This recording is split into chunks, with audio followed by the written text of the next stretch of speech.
ससुराल रे रानी, अब तो मोला छोड़ के जावत है ससुराल रे रानी, अब तो मोला छोड़ के थुकन जाए से पहले खवा दे होठ लाली से रोटी बोर के, थुकन जाए से पहले खवा दे होठ लाली से रोटी बोर के।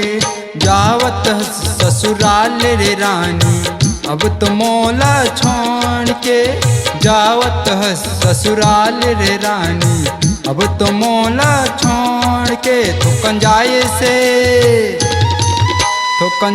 से पहले खवा दे होठ लाली से रोटी बोर के, थुकन जाए से पहले खवा दे होठ लाली से रोटी बोर के।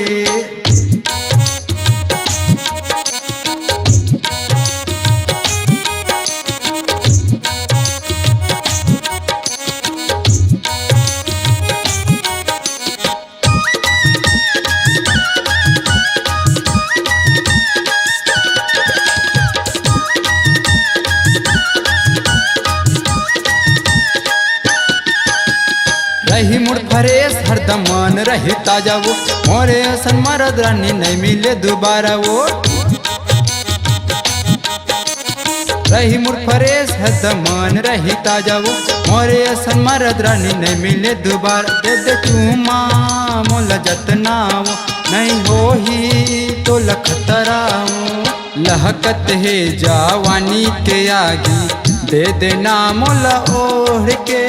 लहकत है जवानी के आगी, दे देना मोला ओढ़ के। थुकन जाए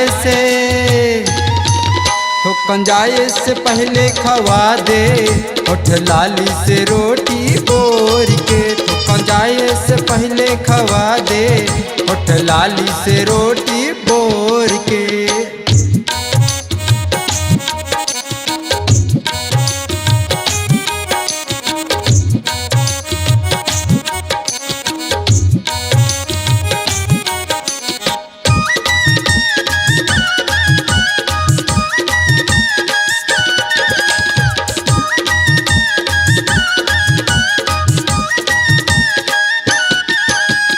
कौन देश के साड़ी रानी पहने हावस नाया, एक बार कह दे गोरी लाहू तुर बरसाया।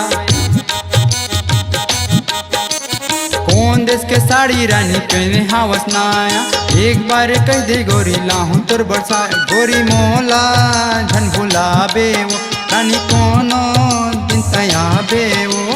याद आही मोर दिल के रानी, प्यार करत रह भोर के। याद आही मोर दिल के रानी, प्यार करत रह भोर के। थुकन जाए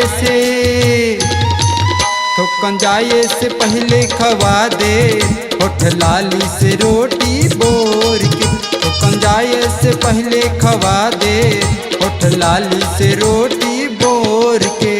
जावत ससुराल रे रानी, अब तो मोला छोड़ के जावत है ससुराल रे रानी, अब तो मोला छोड़ के। थुकन जाए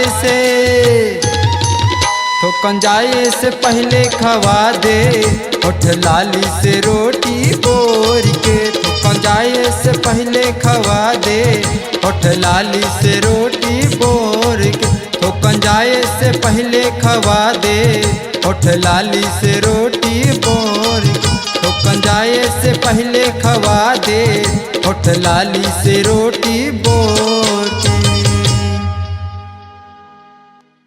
अपनी आवाज को दीजिए एक नया मुकाम।